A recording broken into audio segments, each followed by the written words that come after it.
Voces de la Radio, con Iliana Cervantes Lima. Saludos cordiales, Ecuador. Bienvenidos a otro programa más de Voces de la Radio. Para nosotros, como siempre, es un gusto tener en este espacio a las personalidades de la radiodifusión ecuatoriana.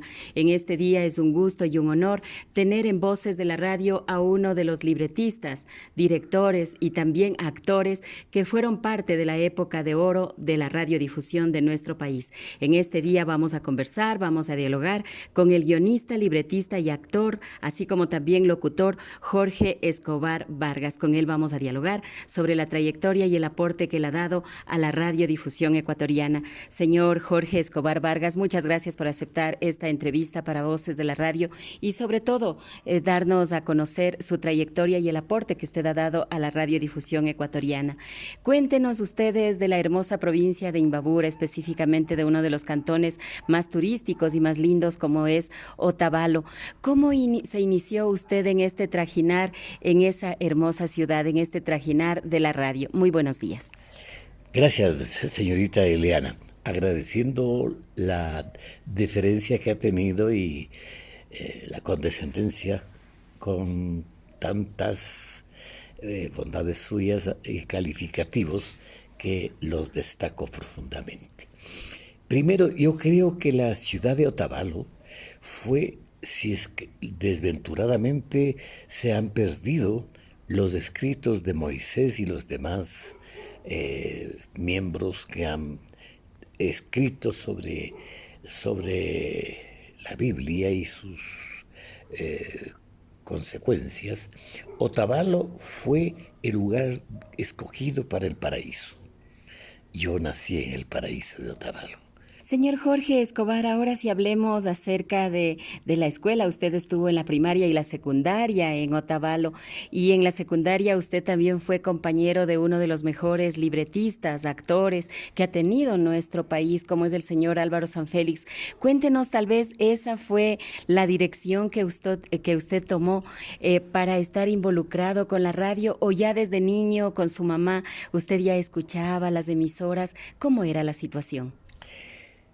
Bueno, creo que nadie va a desconocer la importantísima figura que es Carlos Benavides Vega, su seudónimo Álvaro Sanfélix.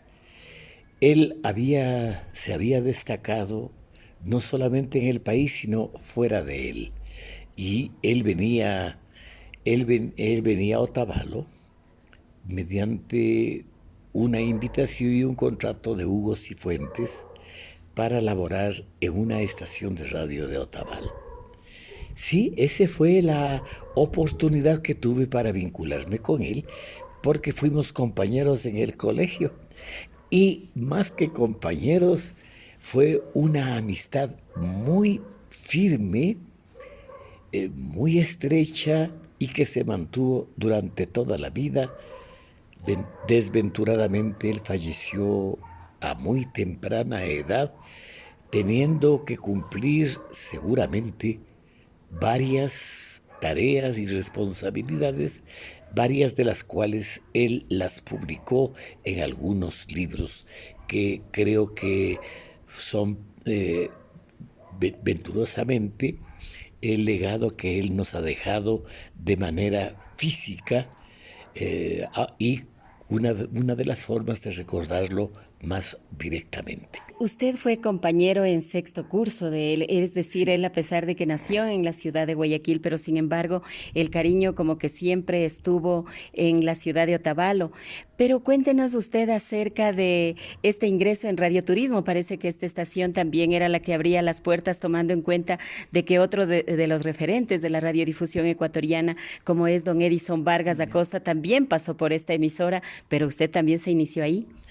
Bueno, no es coetáneo. Mi ingreso a la radioturismo es cuando yo estuve en cuarto o quinto curso del colegio, y aún no habíamos tenido la amistad que luego se inició con Carlos Benavides, Álvaro Sanfélix, cuando él va de Chile a trabajar en Otavalo. Mi vínculo con la radioturismo es casual, es simplemente por la inclinación que yo había tenido, la afición por este medio de la radiodifusión. Y venturosamente el propietario de ese entonces, Arturo Vidés, me dio oportunidad de trabajar ahí. Y esa es la razón por la cual mis primeras experiencias y mis primeros años de labor fueron en la radioturismo de Otavalo. Usted estaba en el Colegio Nacional Otavalo, muchos referentes de la radio, de la fotografía, estudiaron en este establecimiento de este cantón de la provincia de Imbabura. Pero sin embargo, usted se graduó, vino acá a la capital ecuatoriana, ingresó a la Universidad Central del Ecuador, pero como que la radio todavía le llamaba mucho la atención y tocó las puertas de una de las estaciones que quedaba en La Recoleta, como es la nueva emisora central del ingeniero Rivera. ¿Podría contarnos sobre esa etapa suya? Bueno, recién casado, primero vine a estudiar en la Universidad Central y la ambición mía era esa, estudiar. Pero una cuestión que es imposible de detener es la llegada del amor. Uh-huh. Llegó el amor y llegó el matrimonio. Y con el matrimonio viene la serie de responsabilidades que hay necesidad de cumplir. Y no solamente la presencia en la universidad. Lo que pasa es que al combinar la universidad con el trabajo, es un esfuerzo doble el que tiene que cumplirse, porque no solamente la universidad y el trabajo, es la casa, es el matrimonio. Y recién casados, fui a trabajar en la emisora central y naturalmente no fue posible cumplir porque yo debía estar en el informativo de la estación a las 6 de la mañana. Y creo que es humanamente imposible el poder cumplir con ese horario. De modo que creo que al final el ingeniero Rivera tuvo que decirme: caballero, usted no necesita ser reemplazado por alguien puntual. Tuve que dejar la emisora central y buscar nuevos caminos. En estos nuevos caminos quizá estuvo Radio Nacional del Ecuador, tomando en cuenta, o Radio Nacional del Estado, que se llamaba en aquella época, tomando en cuenta de que esta estación que pertenecía al gobierno, pero sin embargo era la que contrataba a los mejores talentos de la época, no solamente en la cuestión de locución, sino también de radioteatro. Ya. Para la época yo pertenecía a un grupo cultural de jóvenes revolucionarios culturales, los sánsicos. Estos sánsicos se pretendían ser reductores de cabezas. Y del grupo sánsicos tuvo cabida en la radio y en la Radiodifusora Nacional del Ecuador hacían un programa que se llamaba El Ojo del Pozo. Y El Ojo del Pozo estuvo prácticamente realizado por mí, porque no había otras personas que pudieran hacerlo en el grupo Sánsicos. Yo entonces me di a conocer en la Radio Nacional a través de ese mecanismo. Cuando el director de la radio había escuchado, preguntó quién era y me mandó llamar. Y me dijo si es que me gustaría trabajar con ellos. Y yo dije, encantado, pues.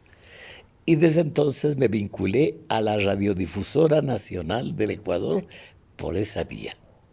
En la Radiodifusora Nacional del Ecuador volví, ahí sí, a encontrarme con gente de muchísimo prestigio. Erika Folitke, nuevamente me reencontré con Álvaro Sanfélix y cualquier cantidad de personas de mucho prestigio.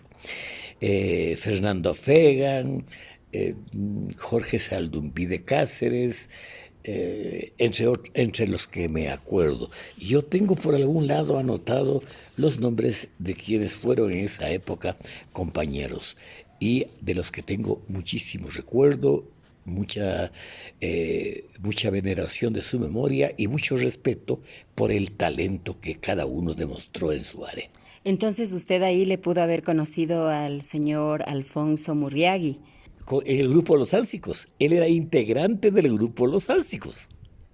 Por esa razón le preguntaba. Pero cuéntenos esa anécdota que, por ejemplo, la señora Erika von Blieb, que ella era muy elegante, muy guapa, pero también muy delgada. Cuéntenos de esa anécdota que siempre, cuando está en alguna reunión, siempre se comenta. Bueno, el asunto es que todos le decíamos, por lo bonita que era, le decíamos Erika Bombón. Pero el irreverente de Fernando Vega Polit le dijo que era Erika von Irki, porque era muy delgadita, tenía una figura muy delgada y así se mantuvo durante mucho tiempo. Creo que debe ser parte de la genética y esa es la razón por la cual este irreverente de Fernando Fegán le decía Erika von Irki.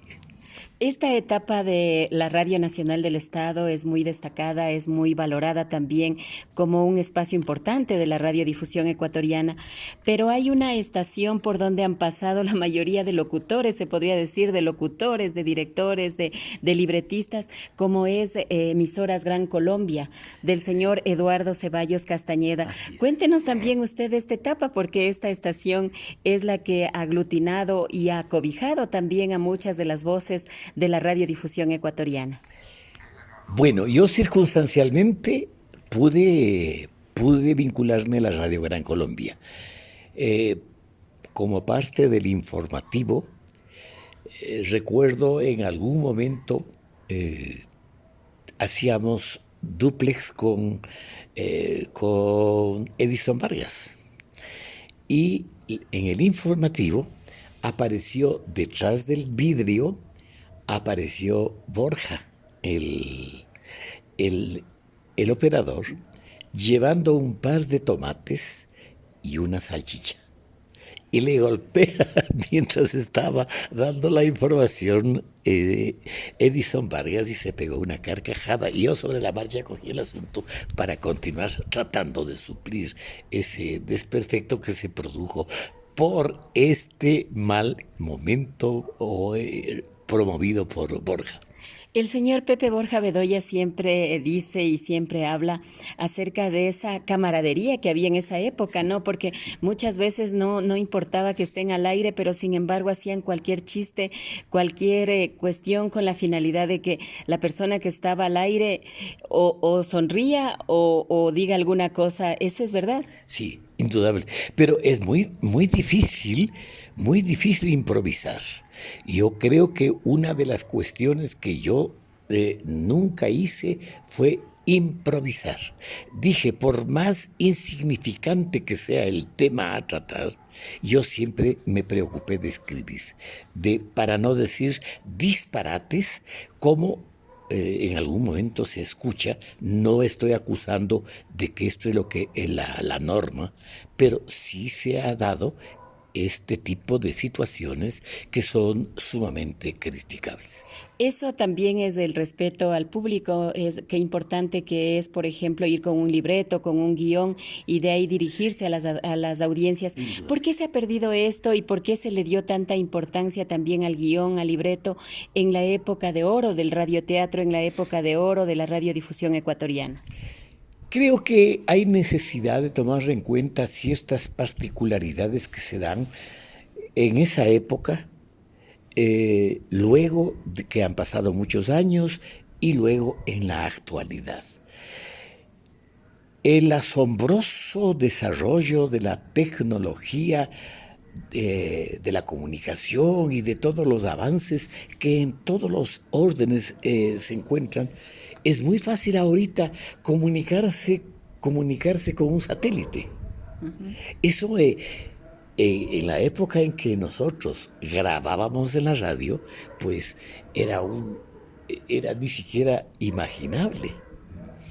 Entonces, cuando existe este tipo de circunstancias entre las cuales es posible ver la imagen de la agresión, por ejemplo, de una guerra que se está produciendo, de la agresión bélica de un país poderoso a un país muy pequeño, por ejemplo, y eso se transmite y se ve en la actualidad, y uno dice, saca en conclusión lo siguiente.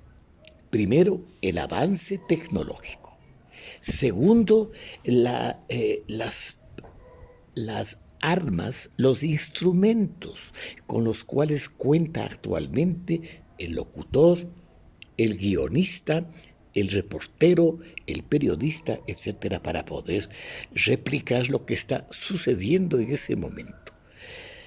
Digo, hay necesidad de tomar en cuenta ciertas particularidades que actualmente se tiene con los avances científicos y tecnológicos que no había en la época en que, si es que hablamos de 1940, por decir algo, en que se inicia y se consolida una parte de la producción radiofónica en el Ecuador. En esa época no se contaba con los elementos y avances actuales. Así es, tiene razón, señor Jorge Escobar. Pero ahora hablemos de otra estación que en esa época también apoyaba y daba cobijo a muchos de los talentos de esa época, como es Radio de la Casa de la Cultura Ecuatoriana. Usted también pasó por esos micrófonos. Sí. Cuéntenos de esa etapa también, porque por esta estación también han pasado muchas de las voces que son muy valoradas de acá, de la capital ecuatoriana y del Ecuador. Bueno, si es que hablamos del radioteatro, que es el área en el que yo me podría ubicar, pues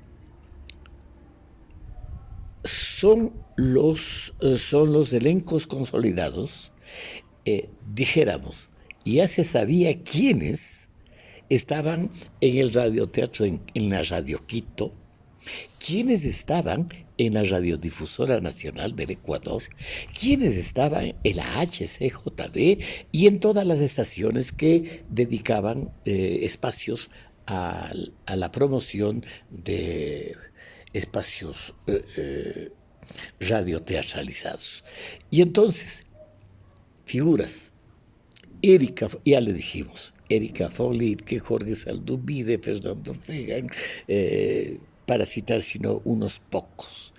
Y junto a ellos me pondría también, y otras figuras que, si usted me permite, tengo algunas fotografías en las cuales yo quizá podría viéndolas, acordarme de sus nombres. El elenco estable, llamémosle, para las grabaciones de radioteatro eran Álvaro Félix, Lola Gavilanes, Erika Folivke, Cristel Reyes Villasís, Jorge Escobar y otros. No conozco, no he tenido oportunidad de conocer hombre más brillante como sonidista que Jaime Moya Herrera. Entonces, este elenco es el que, con pocas variantes, se encontraba en la Radio Quito, en la Radio Nacional, en la HCJB, etcétera, etcétera. Con Gonzalo Portugal, un hombre talentosísimo, un intelectual de primera línea y un director de calificados quilates. Usted ha nombrado una estación y esta es HCJB, donde estaban también personalidades del radioteatro, donde estaban también personalidades de la locución, tal es el caso de la señora Marjorie Morales, y también habló de un gran director, del señor Gonzalo Portugal. ¿Podríamos comentar acerca de esta etapa en HCJB, tomando en cuenta de que en esta estación se caracterizaba por incluir también en todo el staff, ¿no?, de locutores y sobre todo actores, ¿no?, a los mejores referentes de la época? ¿Podría contarnos sobre esa etapa? Bueno, creo que sería reiterativo destacar los nombres de las personas que ya he puntualizado. Pero si es que hablamos, si usted me permitirá, tocar el nombre de Gonzalo Portugal, yo creo que es uno de los referentes más firmes, más poderosos, dijéramos, referentes del trabajo en la radiodifusión y en el radioteatro en el Ecuador. Yo tuve oportunidad de entablar contacto con él cuando fue director fue director del departamento de producción de la Embajada Americana. Y en la Embajada Americana producían cualquier cantidad de informativos, es decir, todo lo que La Voz de América les remitía, no obstante que yo estaba en desacuerdo, porque naturalmente no es que los mensajes que vienen de un país extranjero son beneficiosos para el país receptor. Es decir, no es que los programas eran orientados al público ecuatoriano, no. Había un mensaje, había un contenido, había de por medio toda la ideología que venía de ese país. No obstante estar en contra, reconozco la calidad, reconozco la capacidad de su personal para poder hacer tareas muy significativas. Ahí también fue la época del señor Chema Reynoso, Lenín de Llanón, y podría contarnos también esta etapa con la señora Marjorie Morales, tomando en cuenta de que ella, a pesar de su juventud, ella también era una de las voces más reconocidas en ese tiempo, y me comentaba que usted había sido director de algunas obras de radioteatro que ella había hecho. Bueno, yo tengo una entrañable amistad con Marjorie Morales, y yo respeto profundamente su valía profesional y reconozco el talento que siempre exhibió desde cuando muy jovencita se vinculó a la radio. Yo tuve oportunidad de conocerla cuando en sus inicios e incluso oportunidad de recomendar, de dar puntualización para decir esto bien, esto muy bien, esto nunca lo hagas. Eso, no sé, solamente destaco esto porque su amistad me permitió, con el respeto que ella merece, dar alguna indicación desde mi punto de vista profesional. Esto con respecto a HCJB, pero también usted estuvo en la cadena Amarillo, Azul y Rojo del Ecuador, Radio Nacional Espejo, de propiedad del señor Gerardo Berborich. Entonces, hablemos acerca de este tiempo también que usted estuvo, tomando en cuenta de que la cadena Amarillo, Azul y Rojo en aquella época era una de las que más predominaban y tenían dominio en audiencia. Bueno, creo que mi vínculo con la Radio Nacional Espejo fue igualmente muy, muy precario, muy temporal, no ha sido de permanencia larga y indudable. Ahí conocí una buena cantidad de personal de calificadas dotes con los cuales pude trabajar e incluso realizar algunas grabaciones de radioteatro. Pero hay una estación donde usted sí dejó bastante huella, como en las anteriores, pero en esta se caracteriza también por haber realizado algunas cosas nuevas. Podríamos hablar de su ingreso a Radio Quito, La Voz de la Capital, donde era no solamente era el paladín del deporte, sino del radioteatro y de las noticias. Bueno, creo que usted ha tocado un punto excepcional para mí.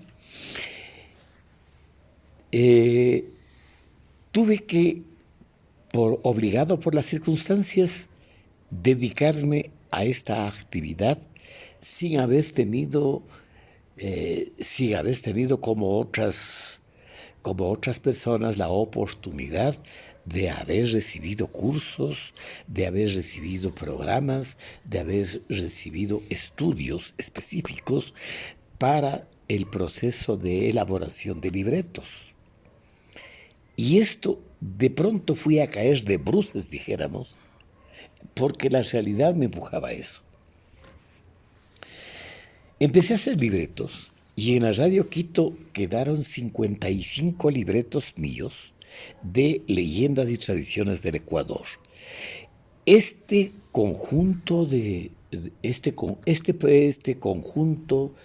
este programa que tenía una serie muy valorada, inicialmente había sido hecha por importantes periodistas y por importantes libretistas que pasaron por esa estación.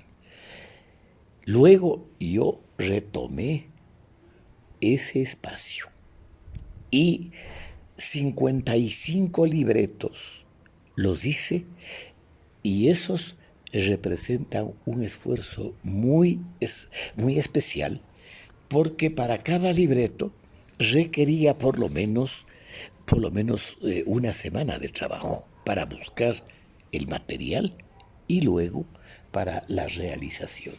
Me estaba acordando de una cuestión que a mi mujer lo gustaba mucho.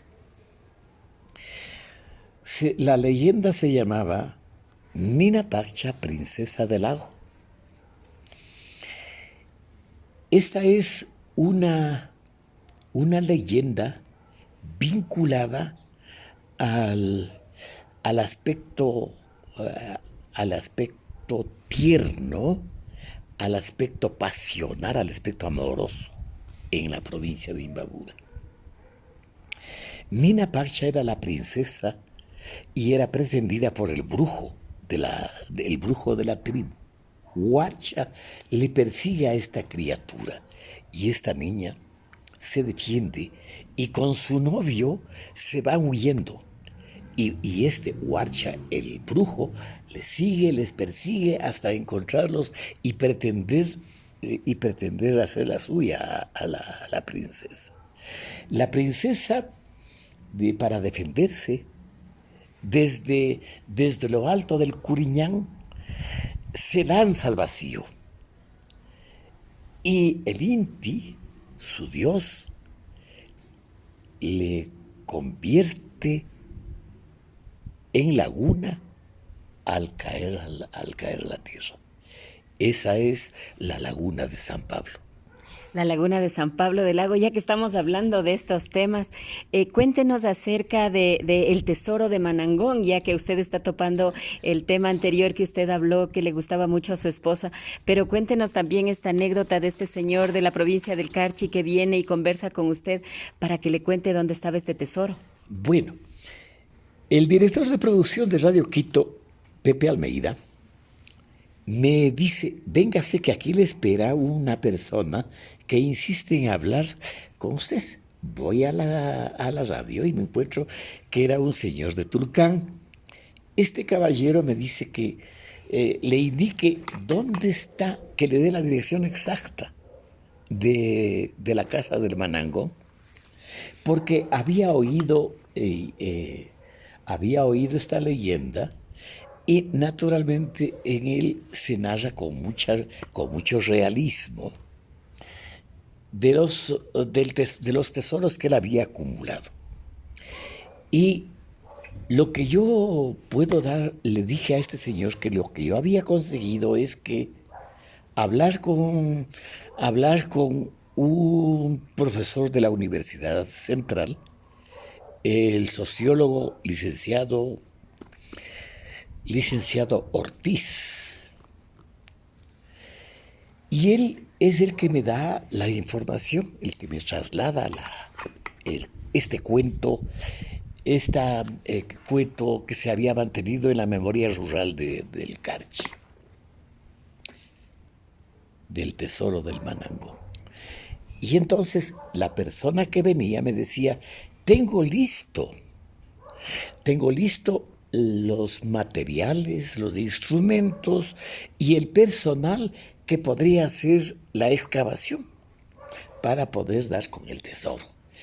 Y le propongo que el tesoro sea a medias, es decir, que compartamos a medias del tesoro, con la única condición de que yo les revele la dirección exacta de la casa del Manangón. Y yo, por más explicaciones que le daba, no logré convencerle. Y finalmente le dije, señor, nunca existió en la realidad la casa del Manangón. Y si existió, únicamente se debe a que en la memoria del pueblo se ha mantenido este cuento. Y este cuento es lo que yo recogí y lo que yo he podido ponerlo en hacer radioteatralizarlo, y eso es lo que usted ha escuchado. En consecuencia, no le puedo dar la información. Y este señor se fue furioso diciendo, no les entiendo a los quiteños, no les entiendo, de luego de proponerles, no quieren ser ricos. Claro, ¿cómo voy a poder darle alguna información falsa si yo nunca conocí primero, que no existía el Manangón? Segundo, que era una tradición popular. Tercero, que la relación me fue dada por un sociólogo que había recogido esa información. Entonces, por eso usted dice, yo viví del cuento. Indudable. Esto me permitió naturalmente recrear la realidad. Y esto de recrear la realidad ha hecho que tenga que tomar un material no muy creíble, que es la leyenda, la tradición, el mito, es decir, incluso la superstición. Lo que se mantiene como cuestión propia de la vivencia popular. Eso es lo que he recogido y lo que me ha permitido, por obra del trabajo constante, transformarlo en el radioteatro y ponerlo a consideración de las personas que han escuchado. Ahora, en la radio Quito, claro, eso había una secuencia, porque empezaba con los deportes, continuaba con las leyendas y tradiciones del Ecuador y terminaba con la intervención del dúo Benítez Valencia. Es decir, había una rating, llaman ahora, había un rating cada vez más alto porque se había logrado capturar la audiencia del público por esas razones. Cuéntenos acerca de esto también, de su amistad con el Pollito Ortiz, el dúo Benítez Valencia, que era parte importante también de Radio Quito, la voz de la capital. Bueno, creo que las cosas son coincidenciales también, porque cuando trabajé yo como animador, como presentador, claro, tuve ocasión de presentar muchos programas, por ejemplo, en Domingos del Pueblo, por ejemplo, cuando habían festivales de música, de danza, etcétera, en el Coliseo también tenía ocasión de presentar. Y entre esos, indudable, el dúo Benítez Valencia, el dúo de los hermanos Miño Naranjo, y así de los principales representantes del arte nacional. Es decir, Radio Quito significa mucha esencia, muchos recuerdos también. Indudable. Yo por lo menos, no podría dejar de reconocer, y me valgo de esta entrevista para ponderar la radio y agradecer a la radiodifusión ecuatoriana el haberme permitido incursionar por estos mecanismos y apostar en la medida de mis posibilidades a la difusión de obras importantes. Yo hice 25 capítulos de una antología del relato ecuatoriano, donde está narrado, donde están recogidos los principales narradores, no solamente los de la generación de 1930, que es la que nosotros destacamos y la literatura nacional también destaca, y los principales comentadores del pensamiento también lo ponen de por medio. No solamente digo, he tomado esos referentes, sino también otros más actuales. Me agradaría volver a hacer este esfuerzo de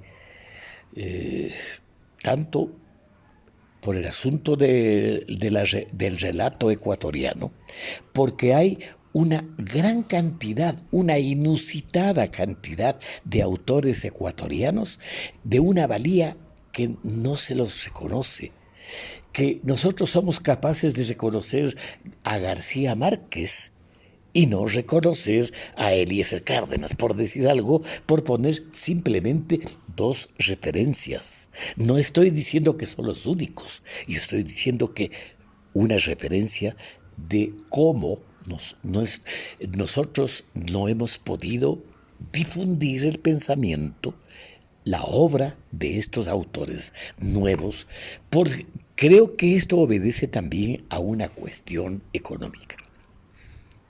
La radio actualmente muele discos y es un negocio muy representativo para ellos. Los ingresos son seguramente altos y no se permiten ponerse a pensar en que podrían producir como se producía antes. Pero eso significaría destinar recursos para la producción. Destinar recursos para la producción creo que debiera ser uno de los fines, una de las tareas que debe imponerse el Estado. Porque si no es el Estado el que puede ser el promotor del conocimiento, del nuevo pensamiento, de los nuevos escritores, de los nuevos productores, de los nuevos creadores, de los nuevos músicos, etcétera, no creo que en el país haya facilidades para hacerlos conocer. Usted está hablando de esa época también donde se valoraba mucho el talento, ¿no? Las voces, también el ingenio, la creatividad de todos los libretistas, de todas las guionistas. Pero ahí también había una época de bohemia, le comento. Me dicen que la Cueva del Oso era el centro de reunión de todos los locutores, sonidistas, cantantes también de la época. Cuéntenos, ahí también estaba otra de las voces reconocidas, como el señor René Torres, el payaso Vega, usted mismo. Bueno, creo que usted ha dado un nombre. Hay personajes simbólicos de la ciudad que se reunían en la Cueva del Oso. Ir a la Cueva del Oso era verdaderamente vivir una aventura invalorable. Creo que uno salía realizado después de estar escuchando, simplemente como auditorio de quienes participaban o de quienes eran capaces de mantener el ritmo de la reunión de cada noche. Usted habló en esta entrevista acerca de que a su esposa le gustaba mucho una leyenda que usted escribió, ¿no? Que se originaba y que terminó siendo el lago de San Pablo. Cuéntenos cómo ha sido el apoyo de su familia en este trajinar de la radio, tomando en cuenta de que sí conllevaba mucho sacrificio también, pero también muchas alegrías. Bueno, si no hubiera habido la comprensión debida, especialmente de mi compañera, no creo que yo habría llegado a ninguna parte. Yo creo que es ella la que no se ha destacado, no he destacado yo. Es ella el pilar fundamental, es decir, la base, el cimiento sobre el cual se edificó lo que pudo ser o lo que fue Jorge Escobar.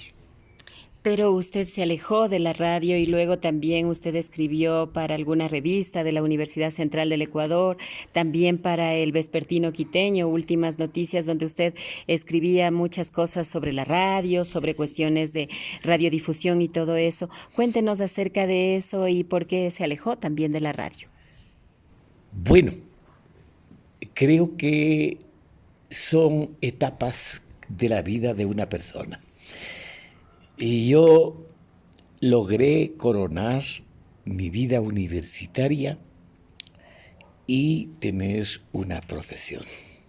Yo soy abogado, máster en ciencias judiciales y por tanto es este nuevo campo en el que yo tuve que desenvolverme, ejercitar y desempeñarme con toda responsabilidad. Usted es de la época donde, por ejemplo, estaba el señor Jaime Porras, Jorge Aníbal Salcedo, Erika von Blipke, Humberto Pérez Estrella, Marjorie Morales, muchas de esas voces que nosotros reconocemos. No nos olvidemos también de la señora Hilda San Pedro, que es una de las voces más reconocidas. ¿Cómo se siente usted de ser parte de este grupo selecto de voces, de talentos de la radio, que ahora se la denomina como época de oro? Creo que es generosidad de quienes han recogido los datos necesarios para referirse a esta época. Digo, generosidad de su parte al poner a X, Y, Z y dentro de esos nombres representativos poner el nombre de Jorge Escobar. Yo agradezco sobre todo esa sensibilidad o esa condescendencia o esa generosidad, si usted me permite. Usted debe haber tenido referentes, me supongo, para seguir en este caminar. ¿Quiénes fueron sus referentes? ¿Quiénes fueron parte de esta etapa de formación, se podría decir, de Jorge Escobar? Bueno, múltiples, pero fundamentalmente Álvaro San Félix, es decir, mi amigo Carlos Ernesto Benavides Vega. Él fue uno de sus referentes, pero ¿qué significa para usted la radio cuando usted, por ejemplo, se acuerda de esa época bonita cuando usted empezó en radioturismo en su ciudad y también después cuando ya terminó en Radio Quito y luego ya escribía en Últimas Noticias? ¿Qué significa para usted esta etapa? Bueno, ese es el avance, es el desarrollo o tal vez la culminación, si usted me permite, pero ojalá hubiera podido hacer más, pero el problema va unido al del vivir diario. Usted no puede vivir de la expectativa, no puede vivir de la promesa, no puede vivir sino de una realidad que es cuánto tengo para poder afrontar las realidades, las necesidades mías y de mi familia. Si es que pudiese lograr eso y que el Estado me diera esas posibilidades, qué maravilla que sería entonces. Toda esa potencia podría dirigirse a la creación. Por eso usted se dedicó a ser abogado y se olvidó de vivir del cuento. Se lo ha dicho. Así es. Pero todavía recuerda el vivir del cuento, de tener ese talento, esa creatividad para escribir historias que la gente a través de la radio las creía. Sí, yo todavía creo que es posible la fascinación de realizar esta tarea incluso al margen de los ingresos. Creo que es posible y esto lo estoy haciendo y lo sigo haciendo. Tengo en mis manos, pero tengo ya listo un guión que aspiro sea hecho en la televisión. Se llama Bautizo de Sangre, un relato, un reportaje sobre el 15 de noviembre de 1922, es decir, el bautizo de sangre de la clase obrera en el Ecuador. Ese guión está listo. ¿Por qué usted siempre se inclina para estos temas, por ejemplo, como bautizo de sangre, siempre recordar la lucha de los trabajadores y todo eso?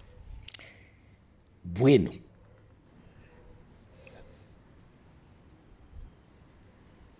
uno no puede permanecer, uno, igual que tiene un sexo, no puede ser asexuado políticamente.